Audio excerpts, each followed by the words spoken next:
Aujourd'hui,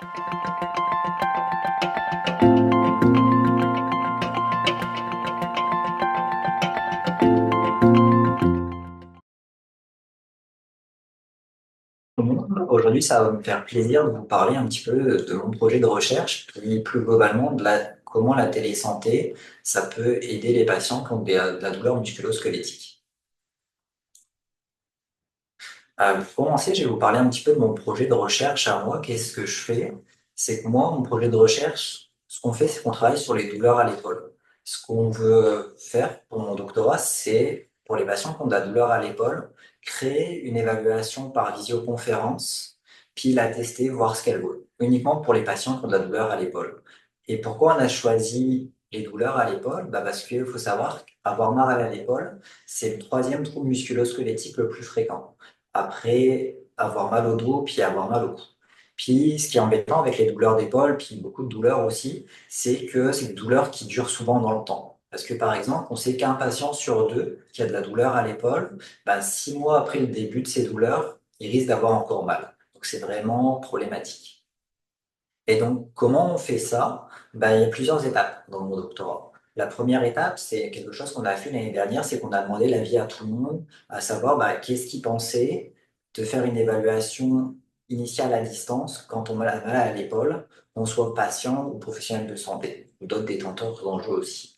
Ensuite, là, c'est quelque chose qu'on est en train de faire actuellement, c'est que on a réuni des experts, on fait ça en ligne, sur les douleurs à l'épaule, puis aussi sur le numérique en santé. Puis, avec l'avis de tout le monde, on essaye de bâtir justement une évaluation pour l'utiliser sur les patients qui ont de la douleur à l'épaule. Puis la dernière étape qui va venir cet hiver, c'est que l'évaluation qu'on aura créée, on va la tester. Ça veut dire qu'on va évaluer des patients qui ont mal à l'épaule, puis on va les évaluer 2 fois. Une fois en personne, puis une fois à distance, puis on va voir ce que ça vaut. Est-ce que c'est la même chose? Est-ce qu'il y a des différences? Donc, c'est quoi les objectifs de ma présentation aujourd'hui? C'est pas de vous parler de douleur à l'épaule, c'est vraiment de vous parler de la télésanté pour les troubles musculo-squelettiques, quel que soit le problème que vous avez. Et donc, ce que je vais faire, c'est déjà définir ce que c'est la télésanté. Parce que quand on parle de télésanté, en fait, il y a plein de choses qui rentrent dedans. Donc, mettre un peu au clair, c'est quoi la télésanté, puis comment ça peut vous aider. Vous parlez des données scientifiques actuelles qu'on a, parce que on a beaucoup de données actuellement, puis le Covid, c'était vraiment un accélérateur pour la télésanté. Donc, faire un petit peu le point sur ça par rapport aux troubles musculo-squelettiques. Puis, le dernier point, je vais finir par ça, c'est vous donner des conseils pour avoir une bonne expérience de téléconsultation. Parce que je pense qu'avec plein de petits conseils, des fois, on peut avoir des doutes sur est-ce que la télésanté, c'est pour vous ou pas. Puis, en préparant bien les choses, on a de grandes chances que ça se passe bien. Là, on va faire un petit point global sur, moi je travaille sur l'évaluation initiale à distance, puis comment ça s'intègre dans le parcours de soins d'un patient. Et donc, on va réfléchir un peu une minute sur à quoi ça ressemble une trajectoire de soins idéale. Et je dis idéal parce que souvent ça se passe pas toujours comme ça. On peut avoir de la difficulté à accéder par exemple à un professionnel de santé. Donc là, c'est dans le meilleur des mondes comment ça se passe. Comment ça se passe, c'est que à un moment, on va avoir souvent le symptôme qu'on a, c'est de la douleur. Donc, notre douleur, elle va apparaître à un moment. Puis, ce qu'on veut en tant que professionnel de santé, et puis je pense en tant que patient, c'est qu'à un moment, on n'a plus besoin de l'aide du professionnel de santé. On peut encore avoir de la douleur, pas forcément plus avoir mal, mais en tout cas, on arrive à se gérer tout seul. Puis, on n'a plus besoin de professionnel de santé nous épaule. Et donc, il y a le moment où on va rencontrer pour la première fois le professionnel de santé. Donc, l'évaluation initiale. Ça, c'est sur ça que je travaille. Et il y a d'autres moments où on va le revoir. Et donc ça, c'est les séances de suivi.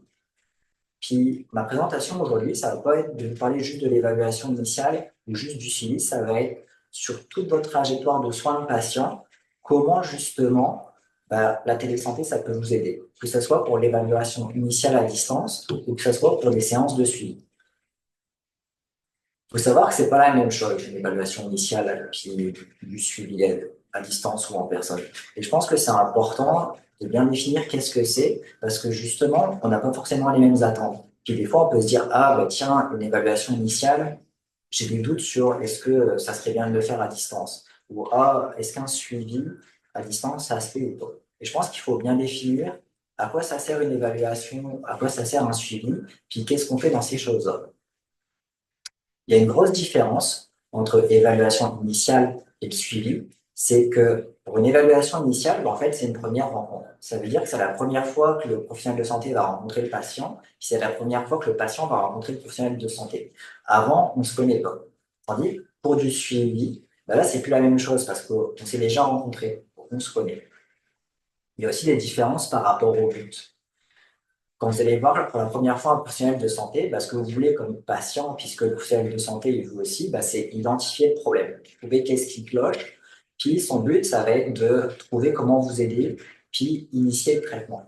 Tandis que quand on fait un suivi, tout ça, ça a déjà été fait. Et en fait, ce qui va se passer, c'est qu'on va suivre l'évolution, voir comment ça évolue dans le temps, puis on va aussi chercher à adapter le traitement. Ça veut dire le faire évoluer par rapport à des choses qui existent déjà. Si on s'intéresse un petit peu à la boîte à outils qu'a le professionnel de santé, quand vous allez faire une évaluation initiale, qu'est-ce qui va se passer? Souvent, on va vous poser des questions, puis à l'aide de vos réponses ou même des questions que vous pouvez poser, ça va aiguiller le professionnel de santé. Puis, un gros élément majeur d'une évaluation, c'est un examen clinique. C'est quand le professionnel de santé il va faire des mesures, il va faire des tests sur vous, il va vous demander de faire des choses. Ça, c'est vraiment quelque chose qui est très important lors d'une première consultation. Puis, quelque chose qu'il faut souligner aussi, c'est que toutes les choses que le professionnel de santé va faire ou va vous expliquer, ça va être la première fois qu'il va vous les montrer. Et la principale différence avec le suivi, c'est qu'un suivi il peut toujours vous poser des questions ou faire un examen clinique plus bref. Mais la grande différence entre un suivi puis une première rencontre, c'est que pour un suivi, on pourra toujours utiliser des choses qu'on a déjà montrées avant. On pourra faire toujours référence à des choses qu'on a déjà fait dans le passé avec le patient. Dire, ah, est-ce que vous vous souvenez, on avait fait cet exercice-là, puis utiliser ça comme base pour faire évoluer les choses. Ça, c'était un petit point que je voulais faire avec vous avant. Le deuxième petit point, c'était de réfléchir ensemble à c'est quoi la télésanté. Si on se réfère à la définition de la télésanté, c'est quoi la télésanté? C'est le fait de donner ou de recevoir un soin à l'aide d'une technologie de l'information et de la communication. Et une technologie de l'information et de la communication, en fait, ça peut être plein de choses. Ce qui est surprenant avec la télésanté, c'est que si on s'intéresse à quand est-ce que c'est la première fois qu'on a utilisé de la télésanté, spontanément, on pourrait se dire c'est quelque chose qui est apparu il y a 20-30 ans, c'est quand même assez, avec Internet, c'est des choses assez récentes. Mais en fait, ce qu'il faut savoir, c'est que le premier exemple historique d'utilisation de la télésanté qu'on a, en fait, c'est la guerre de sécession. Donc c'était quand même il y a un moment. Et là, ça peut vous paraître étonnant, mais en fait, pendant la guerre de sécession, on a utilisé le télégramme. C'est-à-dire que, par exemple, quand il y avait un train plein de blessés qui arrivait à un hôpital, on pouvait prévenir l'hôpital à l'aide d'un télégramme que des blessés allaient arriver. Puis les médecins pouvaient mettre en place des choses. Et bien ça, c'est le premier exemple historique d'utilisation de la télésanté qu'on a. Et donc le télégramme, c'est une technologie de l'information et de la communication. Et ça peut vous paraître surprenant, mais la télésanté, c'est pas seulement des choses en live, comme on est en train de faire en visio. C'est-à-dire qu'il y a à la fois des technologies qu'on va appeler asynchrones, comme le télégramme, c'est-à-dire que entre quand vous envoyez un message et que le professionnel de santé le reçoit, ou quand vous avez des interactions, il y a une interruption dans le temps, ou ça peut être des modes plus directs, comme on est en train de faire en visioconférence. Et donc, il y a une évolution dans les moyens qu'on a à notre disposition. Le téléphone, juste un suivi téléphonique, c'est aussi une forme de télésanté. Ça veut dire que, par exemple, s'il y a un médecin qui vous a appelé pour vous donner des résultats d'examen, ou si vous allez chez votre pharmacien pour avoir un traitement, puis qu'il se pose une question, puis qu'il appelle votre médecin de famille au téléphone pour voir quelque chose par rapport à la prescription, ça, c'est encore une utilisation de télésanté. Et je pense que si vous réfléchissez un petit peu, il y en a plein d'entre vous qui se disent en fait que ils ont déjà utilisé la télésanté sans le savoir. Puis aujourd'hui, ou on pourrait dire plutôt pendant la pandémie du Covid-19, il y a quelque chose qui a été énormément utilisé. Puis quand on pense à la télésanté, on pense tout de suite à ça. C'est la visioconférence. Ça, c'est une forme de télésanté plus évoluée. Et c'est la forme de télésanté qu'on utilise majoritairement aujourd'hui. Mais il faut savoir qu'il y a aussi d'autres choses que je développerai pas trop aujourd'hui, mais par exemple les objets connectés, l'intelligence artificielle, Ça, c'est des formes de télésanté. Ou encore envoyer un courriel à un professionnel de santé ou utiliser des applications mobiles, c'est aussi des formes de télésanté. Donc la télésanté, c'est tout ça. C'est pas seulement la visioconférence comme on est en train de faire. La bonne question que vous allez vous poser maintenant, c'est on a des soins en personne déjà, pourquoi on utiliserait la télésanté? La télésanté, c'est un avantage majeur. Quand on va consulter chez un professionnel de santé, souvent on prend sa voiture, on prend les transports en commun, puis on peut être par exemple bloqué dans des embouteillages. Avec la télésanté, il n'y a plus besoin de se déplacer chez un professionnel de santé. Donc ça peut être juste j'ai 15 minutes de trajet à faire, et ça avec la télésanté, je les ai plus. Mais il y a aussi plein d'autres situations où pour beaucoup de patients, eux, ça peut vraiment leur changer leur vie. Par exemple, là, vous avez une photo de Blanc-Sablon. C'est un super bel endroit du Québec. Mais le problème de Blanc-Sablon, c'est que par exemple, des soins de physiothérapie, à Blanc-Sablon, par moment, il n'y en avait plus. Ça veut dire qu'il n'y avait pas de physiothérapeute sur place. Ce qui a été mis en place, c'est qu'il y a eu un projet pilote de téléréadaptation. Ça veut dire qu'il y a des physiothérapeutes qui sont basés à Montréal, qui faisaient des téléconsultations avec des patients de Blanc-Sablon.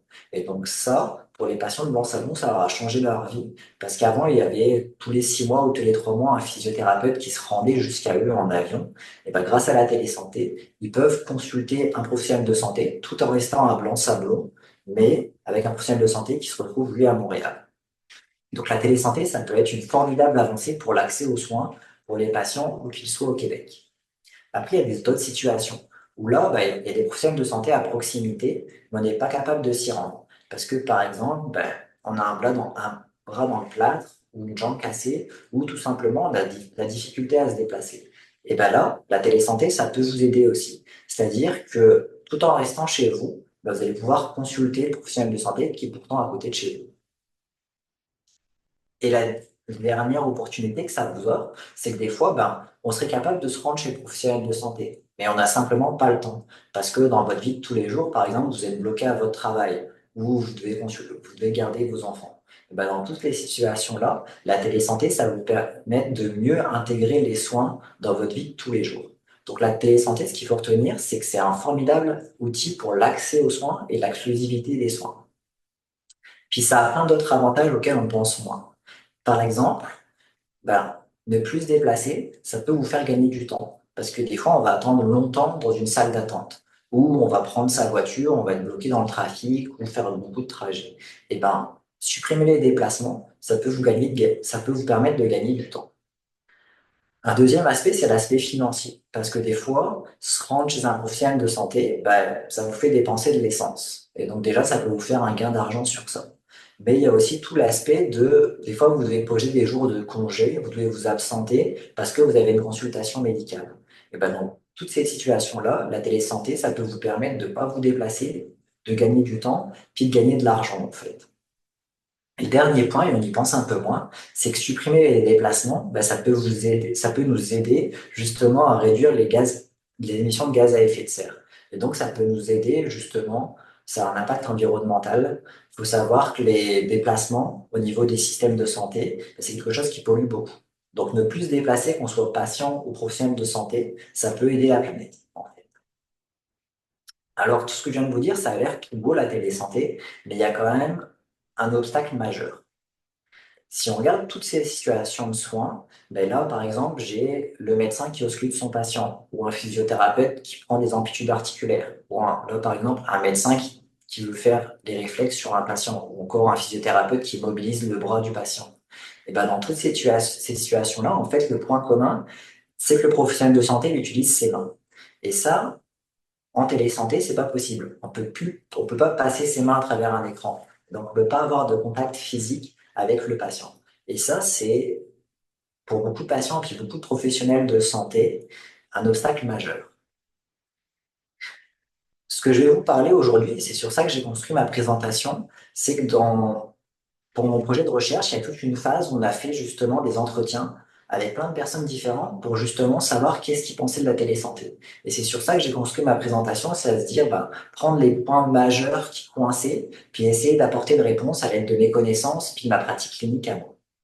Donc, ce qu'on a fait, c'est la première étape de mon doctorat, c'est qu'on a fait des entretiens avec plein de monde. C'est-à-dire qu'on a été voir des patients qui ont des troubles musculo-squelettiques, comme peut-être vous, des professionnels de la réadaptation, des médecins, soit des médecins de famille ou des médecins spécialistes, des organisations professionnelles, par exemple les ordres, et des créateurs de logiciels, des personnes qui créent des logiciels pour la téléconsultation, justement.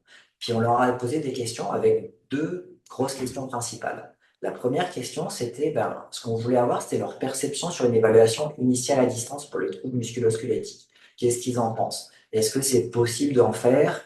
Qu'est-ce qui pourrait coincer? Qu'est-ce qui pourrait aider à avoir leur sentiment global avec ça? Puis est-ce qu'ils pensent que ça serait une bonne chose pour eux et que ça serait quelque chose qui serait souhaitable?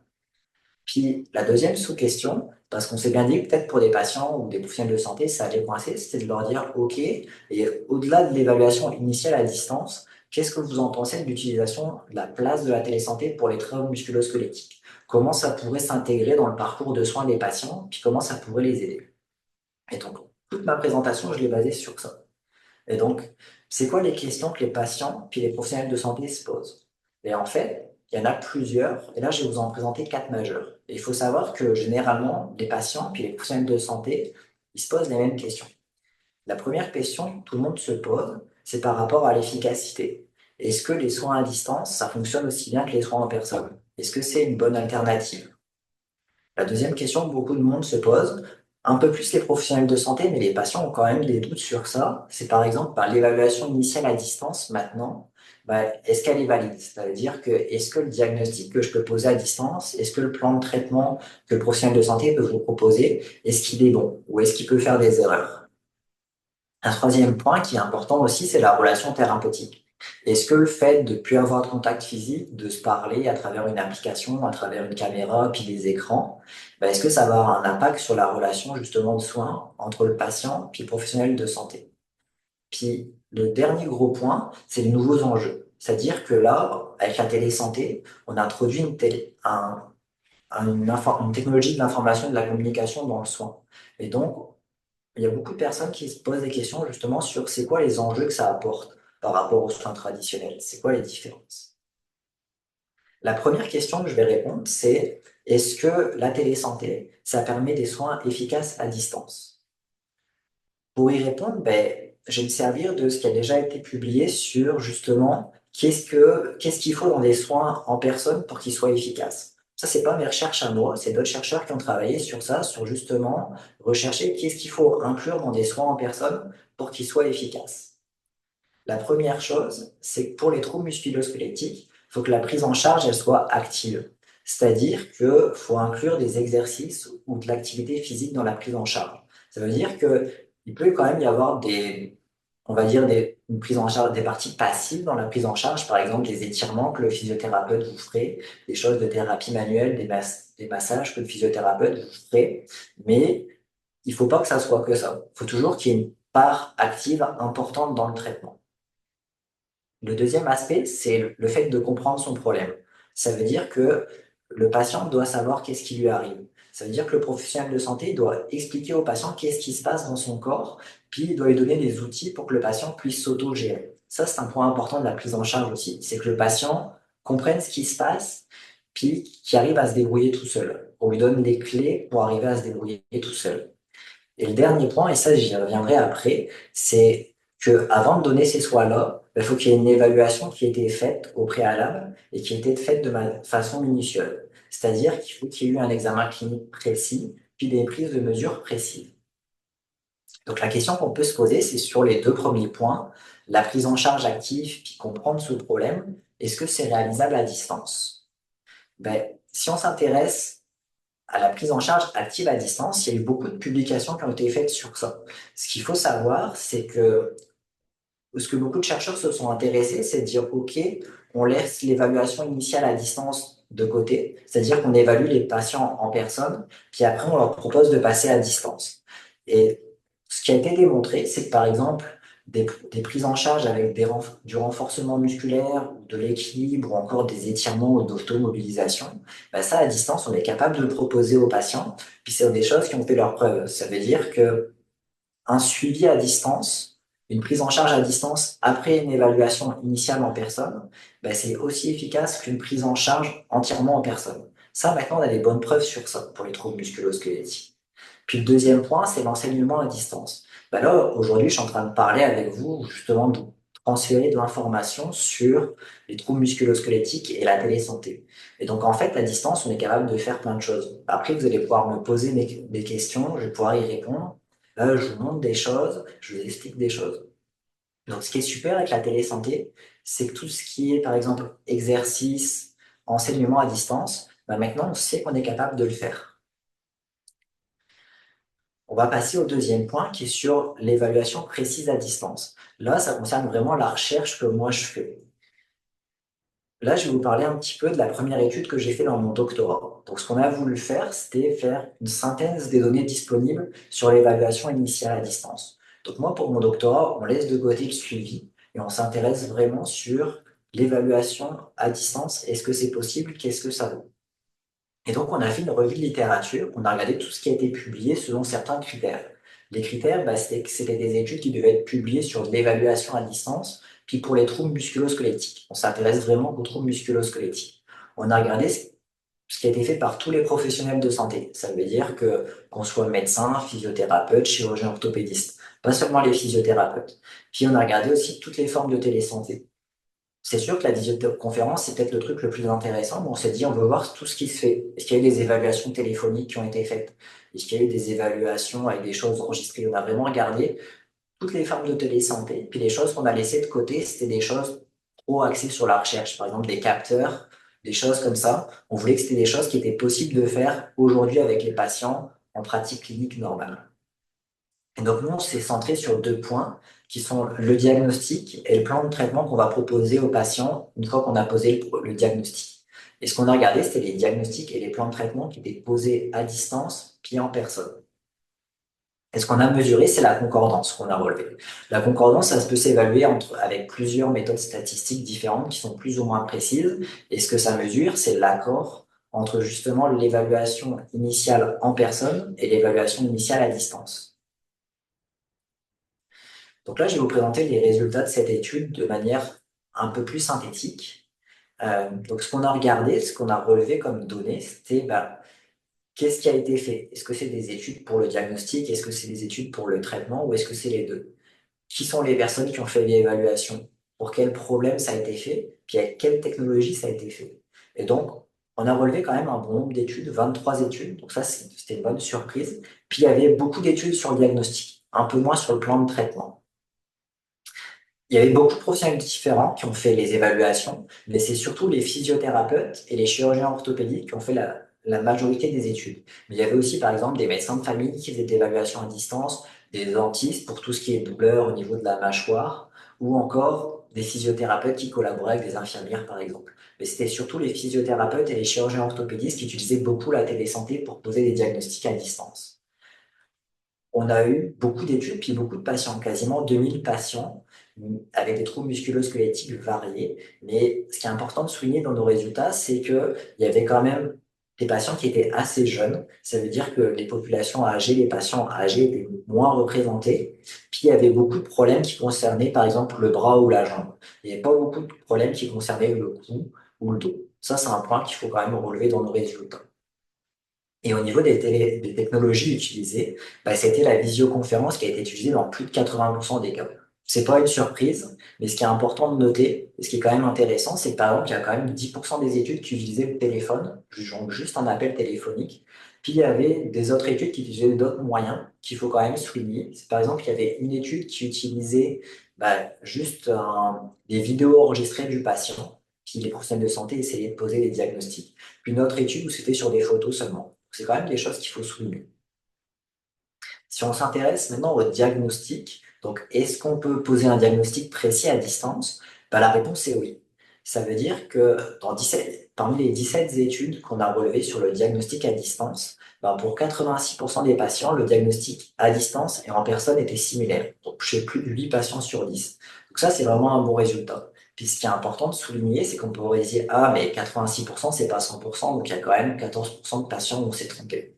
Ça, c'est vrai. Mais ce qui est important de souligner, c'est que même en personne, si on prend deux professionnels de santé différents, bah, vont pas forcément avoir le même diagnostic. C'est pas 100% d'accord en personne.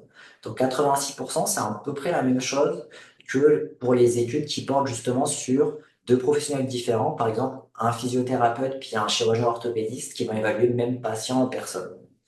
Ensuite, ce qu'on a regardé, c'était des statistiques un peu plus précises que juste le pourcentage d'accord. Parce que le pourcentage d'accord, c'est intéressant comme donnée, mais le problème, c'est qu'il y a toujours le facteur chance qui rentre dedans. Puis, des fois, on pourrait dire un diagnostic au hasard et avoir bon. Et donc ça, c'est embêtant. Mais heureusement, il y a des statisticiens qui ont inventé des statistiques plus précises pour justement enlever le hasard de ces chiffres-là. Et donc, on a une concordance qui est bonne après bonne. Donc ça, c'est vraiment un bon résultat, mais avec un peu moins d'études. Si maintenant on s'intéresse aux mesures cliniques à distance, ça c'est des choses qu'on a relevées, mais on s'est pas trop attardé dessus parce qu'il y avait déjà d'autres chercheurs qui avaient beaucoup travaillé juste sur les mesures cliniques lors d'évaluation à distance. Donc ça, je vous présente des données d'autres auteurs. Ce qu'il faut savoir, c'est que, en fait, la qualité des mesures à distance, elle est variable selon la nature des mesures. Par exemple, si c'est des questions qui vont être posées, puis la réponse des patients par rapport à la douleur ou des symptômes, par exemple, est-ce que la douleur vous réveille la nuit, ou à combien sur 10 vous avez mal, ou est-ce que vous pouvez m'expliquer vos symptômes? Ben ça, à distance et en personne, il n'y a pas trop de différence. Puis c'est pas surprenant que la réponse à la même question posée, ça soit la même à distance ou en personne. Après, il y a aussi toutes les mesures qui peuvent être effectuées visuellement. Ça veut dire, par exemple, des amplitudes articulaires, on peut utiliser un goniomètre, donc un outil des fois pour la mesurer, mais on peut aussi le faire visuellement. Par exemple, de demander au patient de lever le bras, puis de voir visuellement, ah tiens, on est à 100 degrés, 90 degrés. Donc ça, c'est des mesures qu'on peut faire visuellement. Ce qu'il faut savoir, c'est que c'est possible de le faire à distance, mais c'est assez variable. Par exemple, pour les mesures d'amplitude articulaire à l'épaule, ça se fait assez bien, puis c'est assez précis comme mesure, mais il y a d'autres articulations où c'est plus compliqué. Par exemple, mesurer les amplitudes articulaires au niveau des doigts, c'est des petites articulations, ça peut être plus compliqué. Ou mesurer des amplitudes articulaires au niveau de la hanche, c'est pareil, ça peut être plus compliqué de le faire. Donc c'est possible de le faire pour certaines mesures, mais ça dépend surtout de la région du corps. Et enfin, il y a un dernier type de mesures qui sont des mesures qui nécessitent un contact physique. Par exemple, évaluer la force d'un patient, ou tester ses réflexes, ou tester sa sensibilité. Ben là, pour toutes ces mesures-là, il faut faire attention, parce que ça demande de les adapter pour pouvoir les faire à distance. Et je pense que sur ça, il y a quand même encore beaucoup de travail, puis beaucoup de recherche à faire, puis de la recherche en collaboration avec les patients, parce que ça demande d'impliquer les patients. Puis actuellement, avec les adaptations qu'on a mis en place, ben, pour un bon nombre de mesures, elles sont pas très bonnes à distance. Par exemple, bah, des réflexes, c'est pas possible de tester ces réflexes tout seul. Donc, les mesures qui nécessitent un contact physique normalement, il faut faire attention quand on veut les faire à distance. Elles sont pas toujours bonnes. Si on revient au résultat de notre étude à nous, donc maintenant sur le traitement qu'on va vous proposer après avoir posé le diagnostic, ben là, j'ai encore une bonne nouvelle pour vous.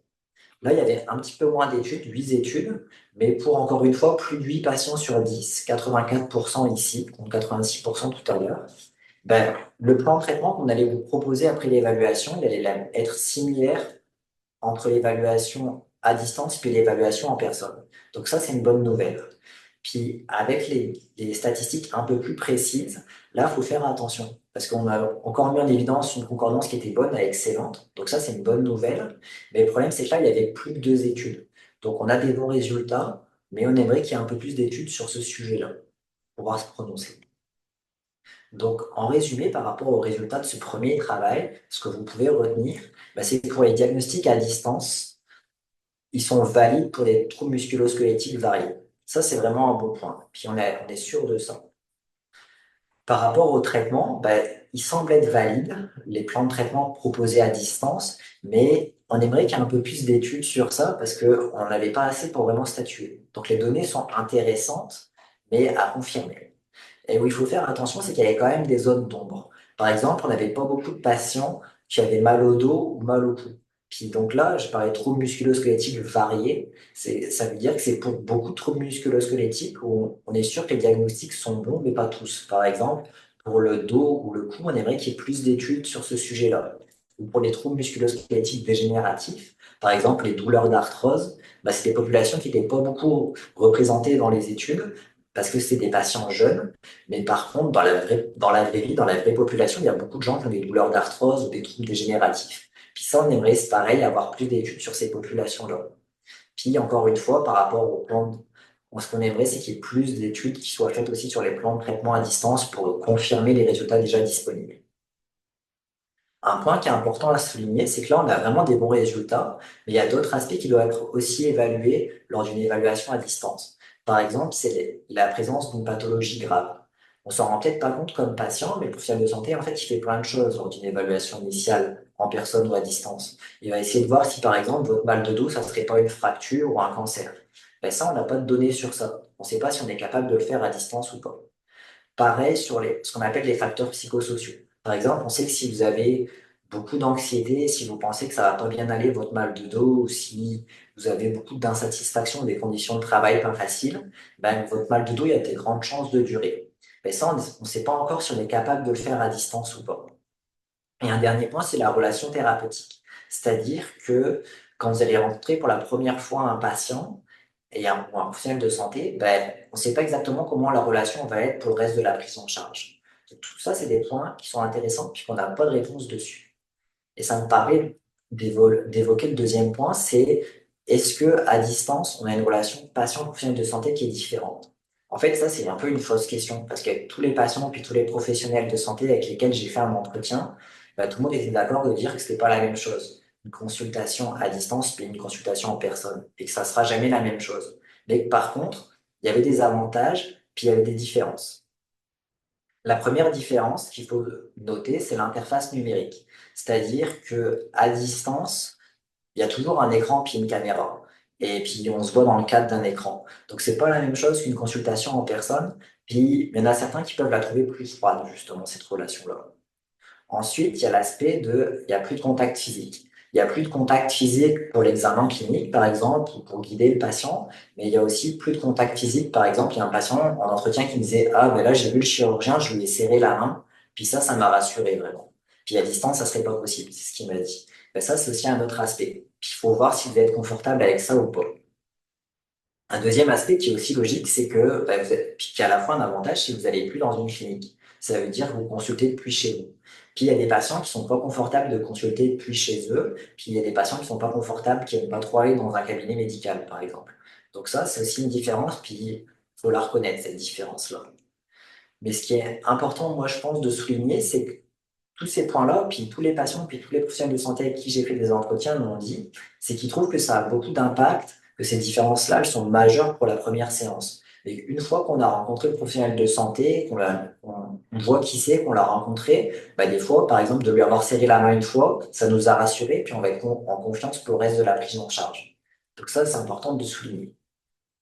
Puis la télésanté, ça vous apporte plein d'avantages. Ça vous permet de choisir le lieu où vous consultez, si vous consultez depuis chez vous ou depuis votre travail. Puis des fois, ça peut réduire votre anxiété de ne pas avoir à se déplacer. Puis ça peut aussi vous donner le choix de choisir le professionnel de santé à qui vous allez faire la consultation. Ça veut dire que vous pouvez consulter quelqu'un qui est vraiment expert dans votre problème de santé, puis ça peut être rassurant pour vous. Ou vous pouvez consulter un professionnel de santé qu'on vous a recommandé. C'est-à-dire de dire, ah ben tiens, ce physiothérapeute-là, j'ai vraiment une bonne expérience avec lui, tu devrais aller le voir. Ben là, ça peut vous permettre d'être plus en confiance en se disant, ah ben tiens, je vais pouvoir le consulter lui. Ensuite, ça vous permet d'avoir des soins, de recevoir des soins plus personnalisés. Parce que si on vous évalue dans votre quotidien, par exemple, de montrer au physiothérapeute de ah ben j'ai mal à l'épaule quand je vais chercher cette canne dans mon étagère, de le montrer en live au physiothérapeute, ben, il va pouvoir vous donner des conseils sur justement comment faire dans votre vie de tous les jours pour plus avoir mal. Ça, c'est vraiment un avantage de la télésanté auquel on pense pas. C'est la possibilité de montrer votre quotidien vraiment aux professionnels de santé. Et donc, ce que je souligne encore une fois, c'est que ben, pour le reste de la prise en charge, toutes les différences qui existent entre une prise en charge à distance et en personne, ben, elles sont mineures. Elles sont peut-être majeures pour l'évaluation, la première rencontre, mais pour le reste du suivi, c'est un petit peu moins un enjeu. Et donc, par rapport à la relation thérapeutique à distance, je pense qu'il y a deux questions qu'il faut que vous vous posiez. C'est se dire déjà, qu'est-ce que ça m'apporte une consultation à distance? Peut-être que de toute façon, professionnel de santé, j'ai pas le choix parce qu'il y en a pas à côté de chez moi. Et donc là, ben, si je veux avoir une consultation avec un professionnel de santé, j'ai pas le choix d'avoir recours à la télésanté. Ça peut être un aspect des fois, bon sang. Et le deuxième aspect, c'est se dire, OK, moi, ça ne me dit pas trop de faire une évaluation initiale à distance, mais en fait, les avantages de la télésanté, vous pouvez les avoir pour le suivi, vous pouvez même alterner. Donc, si vous dites, ben, tiens, je préférerais commencer par une consultation en personne, ben, c'est quand même possible après de passer à un suivi à distance ou de faire une alternance, de dire, ah ben tiens, toutes les 2 ou 3 consultations, je vais voir le physiothérapeute ou je vais voir mon médecin en personne. Faut pas voir ça en on et off. Faut penser qu'on peut faire des choses alternées, puis il n'y a pas de trouble avec ça. Puis toutes les séances que vous allez faire à distance, ben, vous allez quand même bénéficier des avantages de la télésanté. Et donc, pour terminer ma présentation, la dernière partie, c'est là, je voudrais mettre l'accent sur à quoi il faut faire attention quand on utilise la télésanté. C'est quoi les nouveaux enjeux? Il y a des enjeux qui ont été relevés par tout le monde. C'est l'enjeu d'avoir l'accès à la technologie, qu'on soit patient et professionnel de santé. Là, c'est sûr que moi, en tant que chercheur, dans mes recherches, ben, je peux pas avoir trop d'action sur le fait que les patients dans la vie de tous les jours, ils aient un smartphone ou ils aient une caméra ou des choses comme ça. Mais je pense que c'est un point qui est important de souligner. C'est que la télésanté, il faudrait pas que ça reproduise des inégalités qui existent déjà en personne. Et donc, ça veut dire que au niveau des gouvernements, de la RAMQ, des choses comme ça, bah, faut réfléchir à, ah, tiens, pour les personnes qui n'ont pas la technologie, arriver à leur apporter. Il y a plein de façons qu'on peut mettre en place. Par exemple, de demander aux patients de se déplacer jusqu'à un lieu qui serait équipé, des choses comme ça. Ou même, on pourrait envoyer par la poste de l'équipement aux patients qui n'en ont pas. Il y a plein de stratégies à faire. Et je pense que ça, c'est quelque chose qu'il faut garder en tête avec la technologie. C'est que certaines personnes n'ont pas. Le deuxième aspect, c'est d'utiliser la technologie. Il y a des personnes qui sont pas à l'aise. Pas forcément, on pense pas spontanément aux aînés, mais ça peut être aussi des personnes un peu plus jeunes. Mais donc, il y a des personnes qui n'ont pas l'habitude d'utiliser la technologie parce qu'ils l'ont jamais fait. Ben, pour ces personnes-là, c'est pareil. Faut pas les exclure de la télésanté, puis il faut penser à des solutions pour les inclure. Ça peut être de la formation pour les patients ou même la formation pour les professionnels de santé pour qu'ils l'utilisent bien. Puis aussi, il y a d'autres aspects qu'il faut penser. Là, il y a l'aspect de la confidentialité. C'est-à-dire que quand vous faites une consultation en personne, bah, vous êtes dans la pièce avec le professionnel de santé. Puis là, votre dossier, il va rester dans le cabinet du professionnel de santé, tandis que là, avec la télésanté, bah, vous êtes chez vous, ou quelque part, le professionnel de santé à un autre lieu, puis il y a tout cet aspect-là. Puis vous savez pas, par exemple, s'il y a une personne à côté de lui dans la pièce, des choses comme ça. Donc, il y a tout l'aspect de la confidentialité qu'il faut faire attention. Et un dernier aspect qui apparaît avec l'utilisation de la télésanté, c'est la sécurité des données. C'est-à-dire que ben, votre dossier, il est plus en papier. Il est par exemple dans un ordinateur ou dans le cloud. Et donc, ben, on ne sait pas où il est. Par exemple, on ne voudrait pas que votre dossier santé il sorte du Québec ou des choses comme ça. Et donc ça, c'est en tant que patient, vous n'avez pas forcément d'action dessus, mais il faut être sensibilisé à ça pour faire attention. Par exemple, se dire, ah ben tiens, je pourrais en parler avec mon professionnel de santé. Et donc, je vais finir ma présentation sur ben, justement des conseils sur comment avoir une bonne expérience de téléconsultation. Et je pense qu'il y a 3 axes majeurs. Le premier, c'est comment avoir un cadre idéal. Parce qu'en fait, beaucoup de patients et professionnels de santé qui m'ont raconté des mauvaises expériences de téléconsultation, c'était surtout parce que le cadre où ils étaient, c'était pas forcément adapté ou encore qu'ils avaient des difficultés avec de la technologie.